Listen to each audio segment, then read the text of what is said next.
Bonjour à tous! Aujourd'hui on va aborder la séduction avec un chapitre qui s'appelle Ce que veulent les femmes. Alors je commence par un disclaimer comme on dit sur YouTube, un avertissement. Cette vidéo n'apporte qu'un point de vue qui est le mien et qui est partagé par des amis et par des connaissances filles. Euh, Point de vue que j'ai tenté de synthétiser ici en fait par les idées qui revenaient le plus souvent lorsqu'on aborde ce sujet entre femmes. Cette deuxième chose à dire, cette vidéo n'apporte pas évidemment de méthode toute faite, 100% garantie de pécho la femme de vos rêves. D'ailleurs, toute vidéo qui vous vendrait ça serait une arnaque, ne serait-ce que parce que chaque femme a des envies et des attentes différentes, et parfois même très différentes d'une femme à l'autre. Alors, premier conseil, je dirais, méfiez-vous des listes de conseils sur Internet. Y compris de la mienne d'ailleurs. Alors, pourquoi méfiez-vous? Parce que elles sont souvent hyper caricaturales, quand elles ne sont pas tout simplement fausses. Et très souvent, elles sont faites par des hommes à l'attention des hommes. La légitimité est plus que douteuse. Vous allez trouver des vidéos du style comment draguer dans la rue, comment draguer dans une soirée, comment repartir avec les eurosix d'une femme, etc. Donc laissez tomber, clairement laissez tomber, pour les avoir vus pour moi-même ça me fait juste rigoler et pas dans le bon sens, enfin, ça me ferait pas du tout déclencher une envie de continuer avec la personne. Alors, toutefois, dans ce genre de vidéo, il y a des basiques du genre qui sont repris et qui sont plutôt justes. Comme par exemple, lui dire qu'elle est belle, ok, toute femme apprécie cela, mais en revanche, moi j'ajouterais essayer d'être plus précis, de vous appuyer sur un trait particulier de son visage, quelque chose qui vous a vraiment touché, oui c'est ça, une particularité un peu pittoresque de sa beauté. Déjà, on verra votre sincérité et puis elle verra votre attention et aussi cela touchera davantage, évidemment. Deuxième chose qu'on peut trouver, la regarder en silence, ok, ça peut créer le trouble. Euh, et les femmes sont de manière générale très à l'aise avec les mots, donc si vous cessez de parler, vous les déstabilisez en quelque sorte et vous leur enlevez en fait cette espèce de bouclier protecteur qu'elles peuvent être tentées de brandir face à vous. Et enfin, troisième point, les basiques du genre, s'intéresser à elles, oui évidemment, mais pas n'importe comment. Et j'en arrive à mon second point. Donc dans mon second point, je voudrais parler d'un réel intérêt pour la femme, pour la personne, qui n'est pas fin, qui n'est pas là pour faire genre. En fait, beaucoup de femmes rapportent des choses du genre que le problème avec la séduction d'un certain nombre d'hommes, c'est qu'ils veulent n'importe quelle fille, ou à peu près, ou une fille potable, voire une fille, tout court. Et en fait, ça va se ressentir lorsqu'ils t'abordent, parce qu'ils ne t'abordent pas pour toi, ce que tu dégages de particulier et de personnel, mais juste parce qu'ils veulent une fille. Et ça se sent tout de suite, c'est anti-séduisant au possible, c'est le degré maximal de l'effet repoussoir. J'ai une autre amie qui me rapportait, qui me disait, mais quand je me fais draguer, enfin, ils te parlent pas à toi en fait, ils te complimentent pas toi, ils récitent des phrases toutes faites. Ils sont pas naturels et c'est pas séduisant quoi. Quelqu'un qui est pas naturel, il te regarde pas vraiment, on a l'impression qu'il te voit pas en fait. Voilà. Donc, pour éviter ces écueils, ce que moi j'aurais tendance à conseiller, c'est déjà de ne pas déballer un discours tout prêt à l'autre, mais de vous intéresser vraiment à la personne, de poser des questions. Alors, pas de manière intrusive ou personnelle, trop personnelle dans un premier temps, mais de poser des questions, de vous intéresser juste normalement à la personne, comme vous feriez avec un homme en fait. Deuxième conseil, de regarder la personne dans les yeux quand vous lui parlez. Et pour ça, vous pouvez, même si vous êtes timide, vous entraîner avec n'importe quel inconnu, n'importe quel vendeur, n'importe quel passant dans la rue. En fait, lorsqu'on ne regarde pas l'autre vraiment dans les yeux, on a tous tendance à s'enfermer dans des discours qui sont en fait des tripes mentaux, qui tournent facilement au narcissisme, tourner vers soi-même, on va parler de soi, etc. Et donc ça c'est au pire, et au mieux ça va être juste ennuyant pour l'autre parce il est pas capté par le regard, donc bon, son attention sera vraiment très petite, très faible. Troisième conseil, je dirais apprenez à vous taire. Parce que bah voilà, une avalanche de trop plein de paroles, ça peut être anti-séduisant au possible.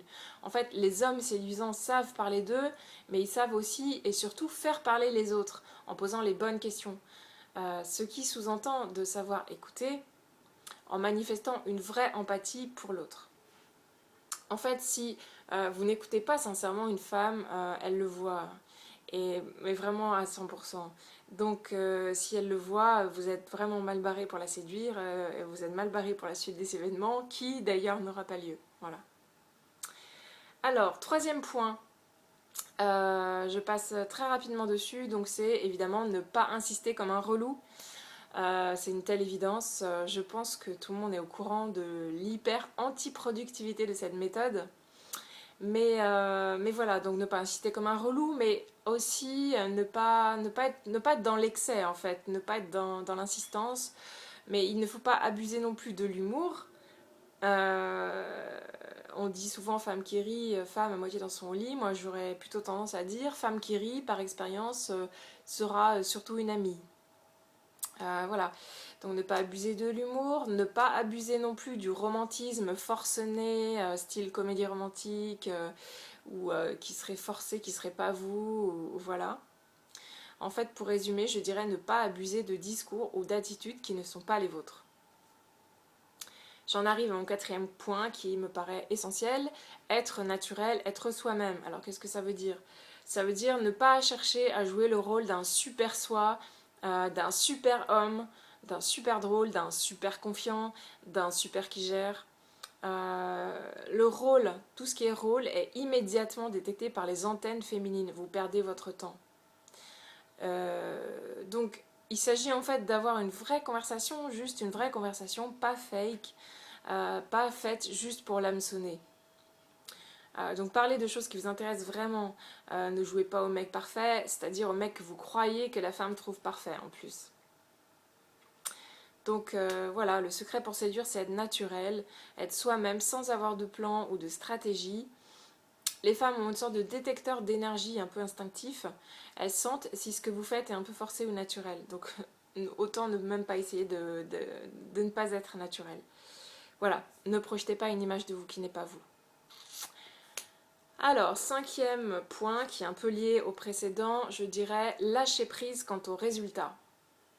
Vos meilleures armes, c'est ne pas vouloir et ne pas faire. Alors pourquoi je dis ça?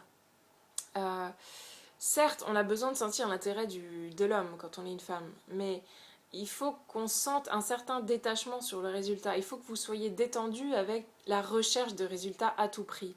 Il faut absolument dédramatiser le râteau, le vent, peu importe comment vous l'appelez.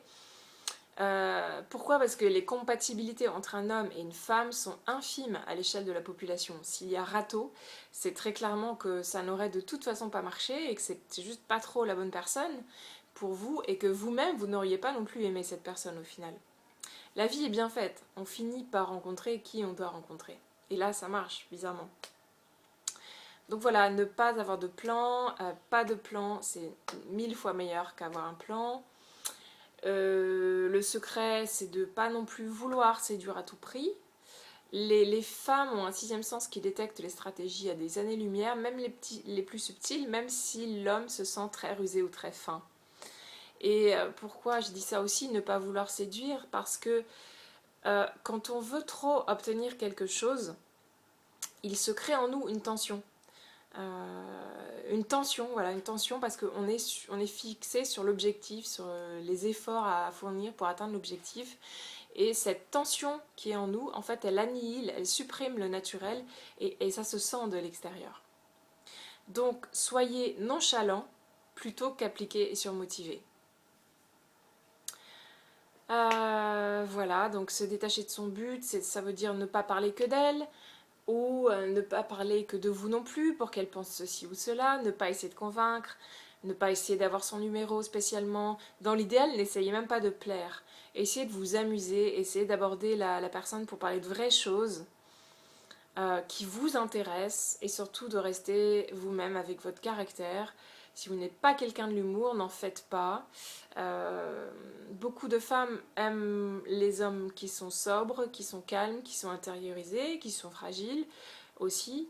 En fait, vous ne savez pas vous-même, et ça c'est valable pour les femmes aussi, hein, on ne sait pas en fait le charisme qu'on dégage. Mais rassurez-vous, elle le verra. Voilà. Et voilà, si ça ne marche pas avec cette femme-là, c'est très simple, vous n'êtes pas accordé, vous n'êtes pas fait pour correspondre l'un à l'autre, c'est tout, n'insistez pas. Alors, sixième et avant-dernier conseil, je dirais être une force centripète et non pas une force centrifuge. Alors, qu'est-ce que ça veut dire? Pour séduire, il ne faut pas conquérir. Il faut que ce soit la femme qui vienne vers toi parce que tu dégages quelque chose naturellement, pas parce que tu vas vers elle activement. D'ailleurs, si on prend l'étymologie de séduire, qui vient du latin seducere, elle signifie conduire, ducere, c'est à soi. Donc en fait, séduire, c'est, étymologiquement parlant, c'est conduire l'autre vers soi, et non pas aller vers la fille. Hein, vous voyez ce que je veux dire? Donc voilà, c'est ça, être centripète, c'est en fait vous allez attirer l'autre à vous-même par votre énergie, alors que être centrifuge, ce serait se projeter en permanence vers la fille, vers l'extérieur, et ça marche pas. Donc comment être centripète? Il faut être heureux et tranquille avec qui l'on est, avec sa personnalité. Voilà, mon meilleur conseil, c'est vraiment d'y aller pour vous faire une amie, sans but, juste pour échanger deux trois mots sur le temps qu'il fait, en étant détaché du résultat. Si quelque chose se produit, tant mieux, sinon tant pis, vous passez quand même une bonne soirée, vous avez parlé à quelqu'un. Donc, sinon, pour être centripète, reportez-vous à toutes les vidéos que j'ai faites sur le développement personnel. Il s'agit d'être posé, d'être ancré, d'être dans son corps. Et tout ça, c'est possible grâce à la méditation, grâce à l'ancrage notamment, et grâce à l'estime de soi qu'on peut développer via de nombreux exercices. Alors, tout ça, c'est de l'ordre du ressenti physique. C'est même pas ce que vous allez dire. Vous pouvez pas faire semblant d'être centré si vous essayez, ou d'être posé ou d'être serein. Si vous l'êtes pas, ça se sent tout de suite. C'est vraiment quelque chose qui se dégage de vous et ça, vous ne le maîtrisez pas. Vous le dégagez malgré vous. Alors, si vous êtes peu confiant en vous et que vous montrez de la confiance, au contraire, aucune fille ne sera dupe. Aucune. Elles vont sentir le hiatus entre votre attitude et ce que vous dégagez vraiment. Souvenez-vous que depuis la nuit des temps, notre instinct de reproduction s'exerce et nous pousse en fait à détecter le meilleur mâle pour nous. Donc on a un instinct un petit peu aiguisé comme ça. Donc voilà, être centripète, c'est rayonner parce qu'on est bien dans sa peau. Et pour être bien dans sa peau, quelques petits conseils, je dirais, j'en ai déjà parlé, mais accepter sa personnalité telle qu'elle est, ne pas chercher à être quelqu'un d'autre, aimer qui l'on est, aimer sa timidité, aimer sa maladresse, aimer son côté bordélique, aimer son côté introverti ou silencieux, aimer son côté bavard ou loquace. Voilà, voir les qualités de notre type de personnalité qui n'est pas celui d'un autre homme. Deuxième conseil, faire seulement les choses qui nous font plaisir et dire seulement les choses qui sont vraies pour nous. Et enfin, je dirais ne pas s'intéresser exclusivement à la femme que vous abordez, parce que ça c'est artificiel, ça marche pas du tout, on voit les ficelles gros comme une maison. Ce qu'il vous faut, c'est une relation, c'est-à-dire un échange. Donc la femme, elle va s'ennuyer si on ne lui parle que d'elle et de sa grande et magnifique formidabilité, elle va s'ennuyer, elle va pas du tout être intéressée par vous. Voilà, donc j'en arrive au septième et au dernier point, qui est ne pas vous montrer acquis à sa cause. Alors, ce n'est pas parce qu'elle vous plaît qu'elle doit penser qu'elle vous a gagné. Elle doit aussi faire ses preuves pour vous conquérir. Si vous partez du principe que vous êtes celui qui doit faire ses preuves et qu'elle n'a rien à faire, vous vous trompez parce qu'en fait c'est un échange entre deux êtres humains et il n'y a pas une histoire de mérite, de quelqu'un qui mérite ou qui ne mérite pas. Donc les deux doivent se mériter finalement. Donc pour cela, je dirais, premier conseil, ne sacralisez pas la personne. Nul n'est la perfection incarnée. Ne mettez pas les femmes sur un piédestal, ne les idolâtrez pas, ne les considérez pas comme des petits bijoux de fragilité autour desquels toute la société doit s'organiser pour les protéger. Non. Alors ça ne vous empêche pas, bien sûr, de voir leur sensibilité et bien sûr de les protéger et d'en prendre soin. Mais ne les mettez pas sous une cloche de verre. Voilà. Donc le deuxième point, il y a ça, c'est ne soyez pas trop gentil. les gentils, c'est bien connu, finissent toujours victimes. Et en l'occurrence, dans la séduction, vous échouerez lamentablement dans la fameuse friend zone, zone de l'ami, celle du meilleur ami qui ne dépassera jamais ce statut aux yeux de la femme que vous convoitez. Donc pour éviter cet écueil, il faut renoncer à cette attitude faussement gentille, consistant à ne jamais dire un mot plus haut que l'autre, surtout quand il s'agit du mot non, à tout accepter de l'autre en croyant que ça sera récompensé, ce qui est une illusion. Hein. Si les relations homme-femme marchaient à la gratification et aux récompenses, ça se saurait. Voilà, donc contrairement à ce qu'elles peuvent dire parfois, la grande majorité des femmes ne sont pas attirées par un mec gentil. Elles ne sont pas non plus attirées par un gros con. Hein. Non, ce que je veux dire, c'est qu'elles sont attirées par un mec gentil, mais qui sait se faire respecter. En fait, quelqu'un d'entier, quelqu'un qui est bienveillant, mais quelqu'un qui se respecte lui-même, en fait, qui connaît ses besoins et ses limites, qui sait poser ses limites, qui sait s'affirmer. Et ça passe parfois, voire souvent, par le fait de dire non. Et dire non, ce n'est pas forcément gentil. Voilà. Et alors, dernier petit point dans ce côté de ne pas considérer que... de ne pas laisser penser la femme que vous êtes acquis, c'est que, en fait, le plaisir de la conquête, le plaisir à conquérir, c'est une caractéristique de l'être humain. Et les femmes l'éprouvent tout autant que vous. Donc, si vous vous montrez de manière trop évidente acquis à sa cause, il n'y a plus d'intérêt pour elle. Elle n'a plus rien à conquérir, elle n'a plus rien à prouver. Les femmes, comme les hommes en fait, hein, comme les êtres humains, aiment les légères stimulations, les légers challenges. Elle va préférer un léger obstacle, peut-être une zone d'incertitude. Est-ce que je lui plais vraiment Léger, on a dit. Hein. Voilà, elle aime se sentir obligée de séduire un peu, de se dépasser en fait, comme vous aimez le faire. Elle aime l'incertitude de l'issue, le suspense. Elle n'aime pas voir que tout est tracé, qu'elle n'a rien à faire, que le rail de sa beauté vous est complètement arrivé dans la figure et qu'elle n'a plus rien à faire, etc. Voilà, donc ne la faites pas se sentir une reine toute puissante. Elle a, tout comme vous, besoin de séduire activement, pas juste d'être séduite, et ne la privez pas de ce plaisir. Stimulez son instinct de conquête. Alors pour cela, vous pouvez envoyer des signaux contradictoires, par exemple, comme des façons de brouiller un peu les pistes. C'est-à-dire vous allez montrer des signes d'intérêt réel pour elle, mais aussi des signes de prudence et de méfiance, qui peuvent être vrais d'ailleurs. Du style, je ne sais pas, ou je ne sais pas encore si tu as cette qualité en toi, et moi c'est ce que je recherche chez une femme, par exemple.